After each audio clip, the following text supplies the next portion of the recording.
আসসালামু আলাইকুম।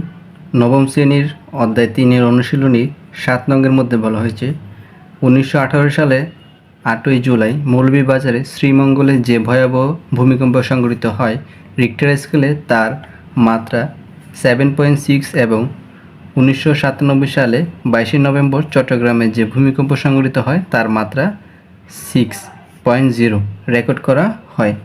শ্রীমঙ্গলের ভূমিকম্পটি চট্টগ্রামের ভূমিকম্পের চেয়ে কত গুণ বেশি শক্তিশালী ছিল সেটা আমাদেরকে এখন নির্ণয় করতে হবে।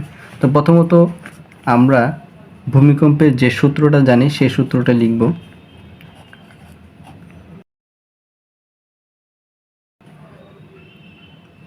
উনিশশো সালের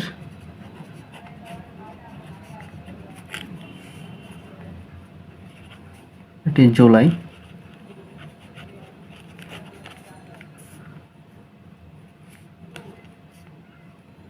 ভূমিকম্পের মাত্রা যে সূত্রটি আমরা জানি সেটা লিখতেছি। ভূমিকম্পের মাত্রা আর যেহেতু এখানে দুইটা ভূমিকম্পের কথা বলা হয়েছে সেহেতু আমরা R1 আর ওটাকে R2 দিয়ে দিব। সূত্রটা কি ছিল? log 10 base I1 divided by S।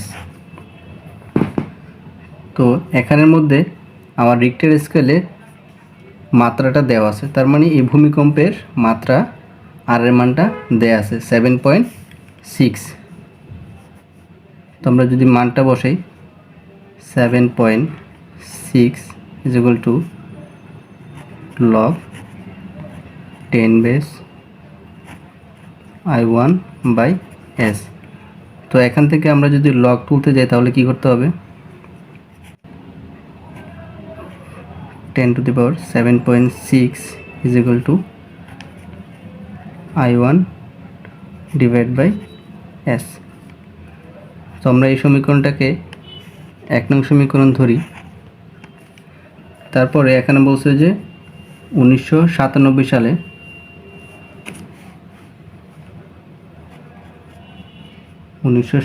সালে ২২শে November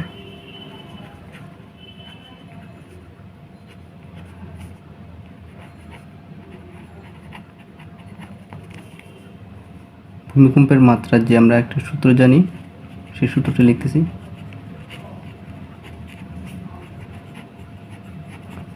R2 is equal to log 10 base I2 divided by S।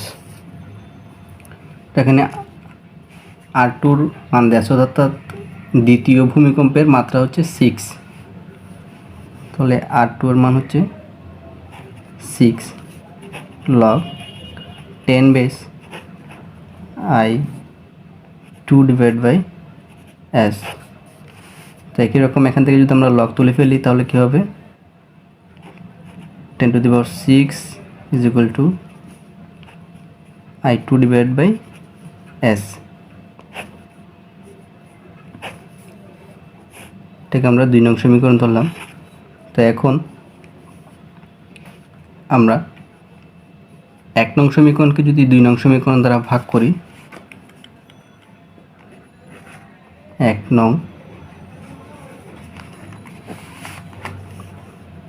নং সমীকরণকে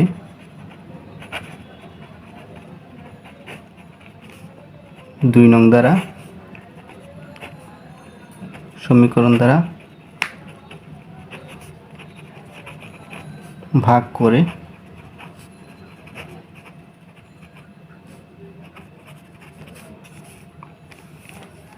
তো এখানে আমরা লিখতে পারি 10 to the power 7.6 divided by 10 to the power 6 is equal to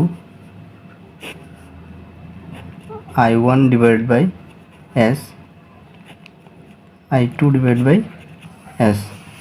তো এখন করতে পারি একই ধরনের চলক ভাগ থাকলে সেটা পাওয়ারগুলো বিয়োগ হয়, তাহলে কি হয়? 7.6 minus 6 is equal to, তো এটাকে আমরা এটার সাথে এটা ভাগ সম্পর্ক আছে, যদি আমরা গুণ সম্পর্ক করতে যাই অর্থাৎ I1 divided by S into এসটা উপরে চলে যাবে, উল্টে যাবে, অর্থাৎ I2। তাহলে এখানে কত থাকে, 10 টু দি পাওয়ার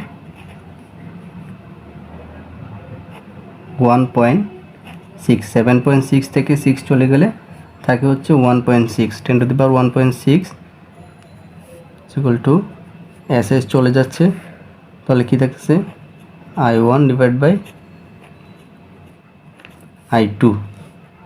তো এখন 10 টু দি পাওয়ার 1.6 এর মান কত আসে, 10 টু দি পাওয়ার 1.6 আসে 39.81 equal to I1 divide by I2। তো আমরা যদি এখানে একটু লক্ষ্য করি, আমাদেরকে বের করতে বলছে যে শ্রীমঙ্গলের ভূমিকম্পটি চট্টগ্রামের ভূমিকম্পের চেয়ে কত গুণ বেশি শক্তিশালী ছিল, অর্থাৎ প্রথমটা দ্বিতীয়টার তুলনায় কত গুণ বেশি শক্তিশালী ছিল। তো আমরা এখান থেকে আমরা কি লিখতে পারি, তো I2 মানে হচ্ছে দ্বিতীয় ভূমিকম্পের তীব্রতা, তো এটাকে আমরা এই পাশে পাঠিয়ে দিব। তো আমরা I1 সমান কি লিখতে পারি, অর্থাৎ প্রথম শ্রীমঙ্গলের যে ভূমিকম্পের মাত্রাটা ওইটার তুলনায় কত গুণ বেশি, 39.8, এত গুণ বেশি।